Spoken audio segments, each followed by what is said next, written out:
Hi, I'm William Tenholder, and I welcome you to my Masters 3000 series. And this game I am going to dedicate to Eric Rosen because I saw Eric wearing a t-shirt that said, "Oh no, my queen."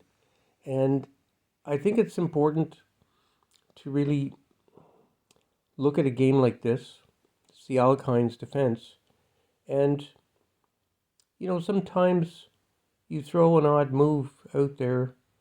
They don't always expect the knight to come right into the center. And, sometimes it throws them off a little bit. So in this case, I made another move that they were not expecting. And boom, they dropped their queen. And so, a lot of people, 99%, would just say, "Oh, that's it, I resign." However, this player uh, showed great courage to continue to try to equalize the game. And really, this is a great lesson, even for grandmasters and all the way, masters, IMs, the whole gamut, beginners, everybody.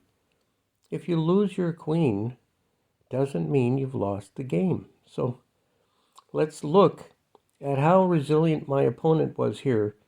Um, you know, I played a few, you know, passive moves, and all of a sudden I was thinking, is my queen going to get trapped? You have to realize the psychology for a very good player, and my opponent certainly was a very good player. They are thinking, okay, how can I get their queen, right? So even if you lose your queen, you're thinking, okay, how can I trap my opponent's queen? And I was somewhat aware of this, I didn't want to get trapped. And because, there's revenge, right? So, you know, you lose a piece, you gain a piece.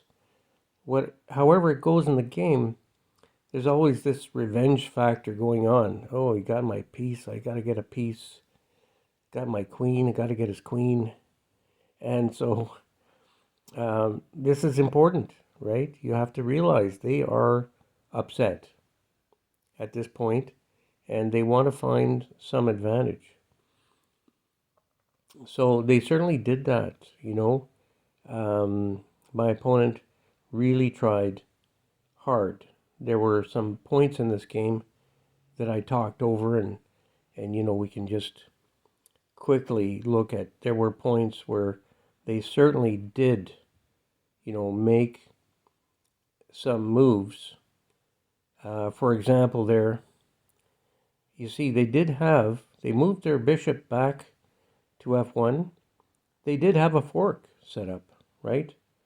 Pawn to f3, and they win a piece. Okay, so now they're starting to equalize, right? But I saw that, so I moved back.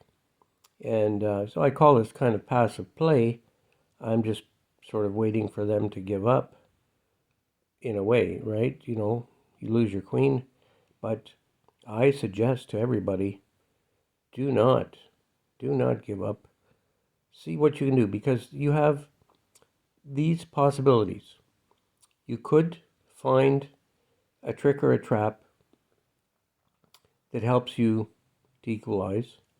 You could also draw the game. You could get a perpetual at some point.